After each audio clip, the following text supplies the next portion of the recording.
In this video, we're going to look at how we can use the conditional formatting in Excel to apply a traffic light symbol like we've got here. In this case, a RAG rating, so red, amber, and green. So the way that this one works is if my value is 1, it's going to return red. If it's 2, it will be yellow. And if it's 3, it's green. And if my numbers change, then the traffic light will change accordingly. So how do we create that? Well, I've got here a table set up with my values in it. Now the first thing we need to do is I'm going to do an equals, and I'm just going to put in that value. So I'm just duplicating the values into my table. Now it might seem, you may not see the need to do that at the moment. It will make more sense later on why I've done that. The next thing I'm going to do is highlight the cells to which we want to apply the icons. We're going to the home ribbon and then conditional formatting. And we're going to choose icon sets. You'll notice here there's various different icon sets that you can use. There's arrows, there's different shapes, different circles. I'll go for shapes in this example. That has the advantage that if somebody is colorblind, they might see the different shape and recognize that if they can't differentiate, for example, the green and the red from the colors. So I've applied those shapes here. Now it's automatically applied it 1, 2, 3, but that's not a foolproof mechanism. So what we're going to do is we're going to manage the rules and we're going to have a look at what's going on.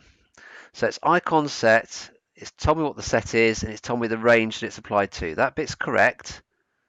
If we go to edit rule, now what it's saying is if the value is 67% of the total, it's going to make it green. So basically the top third it's going to make green, the middle third will be yellow, and the bottom third will be red. So that's the way that it defaults to. So if you've got a set of data, it just automatically applies those.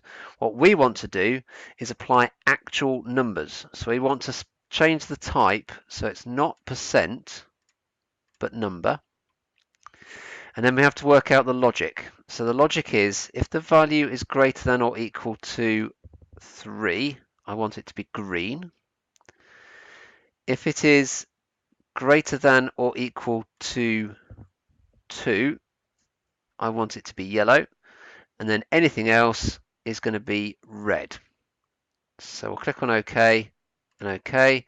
Now it hasn't changed because it was actually the maths just work out the same, but that's what we wanted there. Now what I'm going to do is just go back in and edit the rule.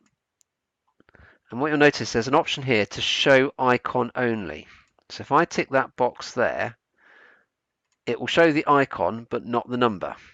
So if you want to have the icon without the number next to it, you can do it that way.